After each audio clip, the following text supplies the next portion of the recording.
মনে রাখবেন, 5টা গুনার শাস্তি আল্লাহ তাআলা দুনিয়াতেই দিয়ে দেয়, আখিরাতে তো দিবেই। 1 নম্বরে যে ব্যক্তি কালো জাদু করে, কালো জাদু করে অনেক লোক অনেককে হত্যা করে ফেলে, পুরা গোটা পরিবারকে হত্যা করে ফেলে, এই লোকের ওপর আল্লাহ তাআলা লানত, নবীজির লানত, সমস্ত ফেরেশতাবাসীর লানত, সমস্ত জিন ইনসানের লানত। 2 নম্বরে কেউ যদি আল্লাহর সাথে শরীক করে, আল্লাহকে কারোর সাথে যদি অংশীদার বানায়, ওই ব্যক্তির উপর আল্লাহ তাআলা লানত, ওই ব্যক্তিকে আল্লাহ তাআলা দুনিয়াতে শাস্তি দিবেন, আখিরাতে তো ওর জন্য বড় আযাব, ভয়ঙ্কর আযাব তার জন্য অপেক্ষা করতেছে। 3 নম্বরে দুনিয়াতে ওই ব্যক্তিকে আল্লাহ তাআলা শাস্তি দিবেন তার মরার আগে, যে ব্যক্তি অন্যের সম্পদ অন্যায়ভাবে দখল করে। অনেকে আছে না, ভাইয়ের সম্পদ অন্যায়ভাবে দখল করে, বোনের সম্পদ অন্যায়ভাবে দখল করে, ভাতিজার সম্পদ অন্যায়ভাবে দখল করে, এদেরকে আল্লাহ তাআলা দুনিয়াতে শাস্তি, গজব, আযাব না দিয়ে তাকে মারবেন না।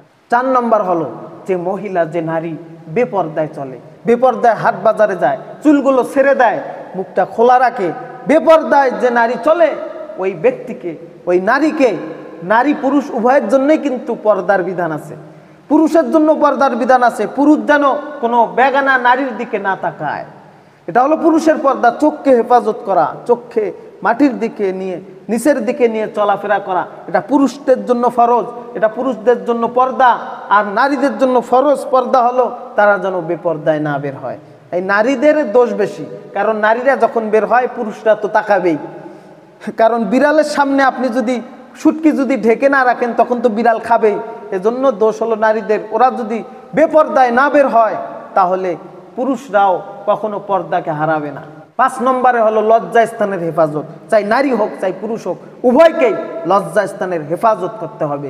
আল্লাহর রাসূল সাল্লাল্লাহু আলাইহি সাল্লাম বলেছেন, মাইয়াদ মাল্লি মা বাইনা লিহইহি ওয়া মা বাইনা রিজলাইহি আদমানু লাহুল জান্নাহ।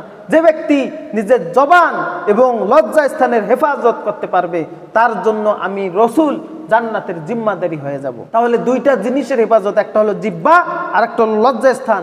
এই 2 জিনিসের হেফাজত যদি কোনো নারী পুরুষ করে, আল্লাহর নবী বলেন তাকে শাফায়াত করে আমি নবী জান্নাতে পৌঁছে দেব। সুবহানাল্লাহ।